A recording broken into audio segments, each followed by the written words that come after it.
ব্রহ্মাণ্ডের কোনো এক অঞ্চল থেকে এলো শক্তিশালী ভুতুড়ে কণা বা গোস্ট পার্টিকেল। প্রায় আলোর গতিতে ছুটতে পারে এই সমস্ত পার্টিকেল এমনই এক ভুতুড়ে পার্টিকেল প্রায় আলোর গতিতে ছুটে এসে অ্যান্টার্কটিকার পুরো বরফের চাদরে মুখ লুকোনো যে ভুতুড়ে কণার খোঁজ প্রথম বিজ্ঞানীরা পেয়েছেন সেটা ৩ বছর আগে 2019-এ। কোনো সুপারম্যাসিভ ব্ল্যাক হোল বা মহাদত্তকার রাক্ষসে ব্ল্যাক হোলের ভুরিভোজের সময় সেইখান থেকে ছিটকে আসেনি এই ভুতুড়ে কণা। এতদিন সেটাই ভাবছিলেন অ্যাস্ট্রোনমাররা, কিন্তু সাম্প্রতিক একটি গবেষণা এমনটাই জানালো অত্যন্ত শক্তিশালী এই ভুতুড়ে কণা কোনো সুপারম্যাসিভ ব্ল্যাক হোলের ভুরিভোজের উচ্ছিষ্ট হতে পারে না। তার অনেক বেশি শক্তিশালী কোনো উৎস রয়েছে। গবেষণাপত্রটি প্রকাশিত হয়েছে আন্তর্জাতিক বিজ্ঞান পত্রিকা অ্যাস্ট্রোফিজিক্যাল জার্নালে। ফলে কোথা থেকে এসে ৩ বছর আগে অ্যান্টার্কটিকার পুরো বরফের চাদরে মুখ লুকোনো ছিল এত শক্তিশালী ভুতুড়ে কণাটি, তা নিয়ে রহস্য আরও ঘনীভূত হলো। এই কণাকে ভুতুড়ে কণা কেন বলা হচ্ছে? এই ভুতুড়ে কণা আদত পরমাণুর থেকেও অনেক গুণে অতি ক্ষুদ্র, প্রায় ভরশূন্য একটি কণা, যার নাম নিউট্রিনো। এদের ভর এতটাই কম যে একসময় মনে করা হতো এর কোনো ভরই নেই। এরা ছোটে প্রায় আলোর গতিতেই। দুর্বল বল আর অভিকর্ষ বল শুধু এদের চলার পথে আগাল তুলে দাঁড়াতে পারে। এদের চলার পথ বাকি চোখেও দিতে পারে।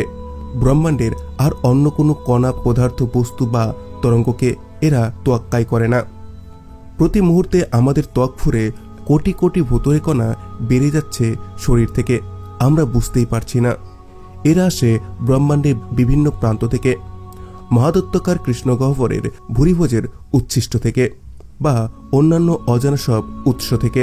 এরা পৃথিবীকেও ফুঁড়ে বেড়ে যায়। এমনই চরিত্রের কারণে এদেরকে ভুতুড়ে কণা বলা হয়। এই ভুতুড়ে কণার খোঁজ কিভাবে হলো? ভাগ্যক্রমে দুটি একটি ভুতুড়ে কণা পৃথিবীকে ফুঁড়ে বেরোতে না পারলে আমরা তাদের হদিশ পাই।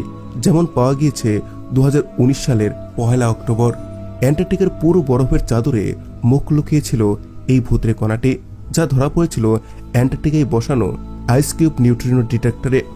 পরে যার নাম দেওয়া হয়েছে IC191001-এ। এই সমস্ত ভুতুড়ে কণা কেন এতটা শক্তিশালী? বিজ্ঞানের হিসেব করে এমনটাই দেখেছেন এই ভুতুড়ে কণাটির শক্তি 200 টেরা ইলেকট্রন ভোল্ট শক্তির দাঁড়িপাল্লায়, যা যথেষ্ট। কেন ভাবা হয়েছিল এই কণা ব্ল্যাক হোলের ভুরিভোজের উচ্ছিষ্ট? আসুন সেটাকে বোঝার চেষ্টা করি। কোনো সুপারম্যাসিভ ব্ল্যাক হোলের কোগ্রাসে ভুরিভোজের সময় ছিটকে আসা কণা আর গ্যাসের এক্সরে রশ্মি ও রেডিও রশ্মি বা তরঙ্গের জন্ম দেয়।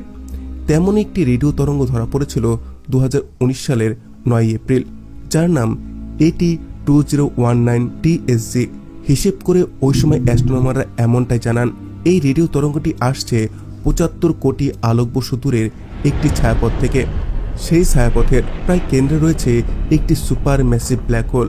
ভরের নিরিখে ওই সুপার ম্যাসিভ ব্ল্যাক হোলটি আমাদের সূর্যের ভরের 3 কোটি গুণ।